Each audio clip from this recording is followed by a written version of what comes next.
আর S Bengali ক্লাসরুমে সকলকে স্বাগত। আজকের ভিডিওতে আমি হাজির হয়েছি 2024 সালের দ্বিতীয় পর্যায়ক্রমিক পরীক্ষার মডেল প্রশ্নপত্র নিয়ে। সপ্তম শ্রেণীর বাংলার মডেল প্রশ্নপত্র নিয়ে আজকের ভিডিওতে আমি আলোচনা করব। এটা কিন্তু কোনো সাজেশন নয়, তোমরা এমন ধারণা মনে পোষণ করবে না যে এই প্রশ্নগুলোই তোমাদের পরীক্ষায় হুবহু কমন পাবে।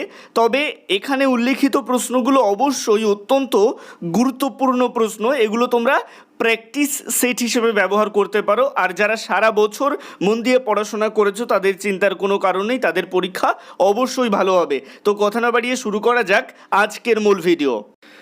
এক দাগে বলা হচ্ছে পূর্ণ বাক্যে উত্তর দাও, প্রতিটি প্রশ্নের মান 1। এখান থেকে 10টি প্রশ্নের উত্তর লিখতে হবে। একের এক দাগের প্রশ্ন, উপনিষদে উক্ত চরৈবেতি শব্দের অর্থ কী?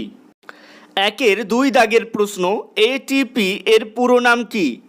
একের 3 দাগের প্রশ্ন, এফিড উড়বার সময় প্রতি সেকেন্ডে ড্যাশ বার ডানা নাড়ায়।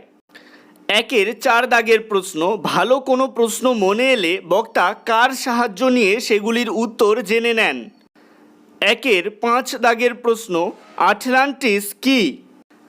একের 6 দাগের প্রশ্ন, অসীমা আসলে কে? একের 7 দাগের প্রশ্ন, তত্ত্ববোধিনী পত্রিকায় ভারতবর্ষের জাতীয় সঙ্গীতটির কোন পরিচয় দেওয়া হয়েছিল?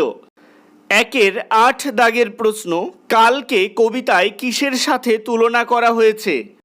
একের 9 দাগের প্রশ্ন, বর্ষায় কে বিদ্রোহ করে?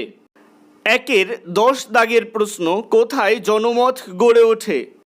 একের 11 দাগের প্রশ্ন, কিশোর কবি নামে কে পরিচিত?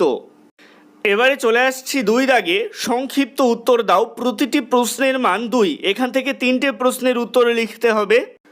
2-এর 1 দাগের প্রশ্ন, সবুজ ফসলে সুবর্ণ যুগ আসে, ব্যাখ্যা করো। 2-এর 2 দাগের প্রশ্ন, দরিদ্র আছিল তারা, কাদের কথা বলা হয়েছে, তাদের রাজত্ব কিভাবে অক্ষুণ্ণ রয়েছে বলে কবি মনে করেন।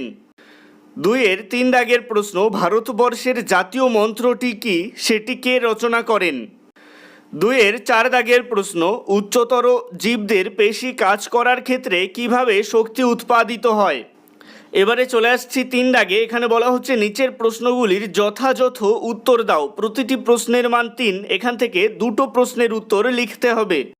3-এর 1 দাগের প্রশ্ন, পুরন্দর চৌধুরীর চরিত্রটি তোমার কেমন বলে মনে হয়েছে বিশ্লেষণ করো। 3-এর 2 দাগের প্রশ্ন, জনগণ মনকে জাতীয় সঙ্গীত রূপে গ্রহণ করতে বিরোধিতা হয়েছিল কেন? রবীন্দ্রনাথের ব্যাখ্যায় সেই বিরোধিতার অবসান কিভাবে ঘটেছিল। 3-এর 3 দাগের প্রশ্ন, চিরদিনের কবিতায় বাংলার পল্লী প্রকৃতির যে বর্ণনা আছে তা নিজের ভাষায় সংক্ষেপে লেখো। এবারে চলে আসছি 4 দাগে। 4-এর 1 দাগের প্রশ্ন, ধন্যাত্মক শব্দ কাকে বলে, কয় প্রকার ও কি কি? এই প্রশ্নের উত্তর লিখবে, অথবা প্রবন্ধ রচনা, 2টো রয়েছে, যে কোনো একটা লিখতে হবে। পরিবেশ রক্ষায় ছাত্রছাত্রীদের ভূমিকা, বা একটি প্রাচীন জলাশয়ের আত্মকথা। আজকের ভিডিওটা এই পর্যন্তই। ভিডিওটা কেমন লাগলো অবশ্যই কমেন্টের মাধ্যমে জানিও। ভালো লাগলে লাইক করো এবং একই ক্লাসের বন্ধুদের সাথে ভিডিওটিকে শেয়ার করতে ভুলো না। ভালো থেকো, সুস্থ থেকো সকলে, আর অবশ্যই আর এস বেঙ্গলি ক্লাসরুমের সাথে থেকো। সবশেষে একটাই রিকোয়েস্ট, এখনও পর্যন্ত যারা চ্যানেলটিকে সাবস্ক্রাইব করে উঠতে পারোনি তারা অবশ্যই চ্যানেলটিকে সাবস্ক্রাইব করে দিও এবং পাশে থাকা বেল আইকনটিকে প্রেস করে অল বাটনে ক্লিক করে দিও নতুন ভিডিওর আপডেট সবার আগে পেতে।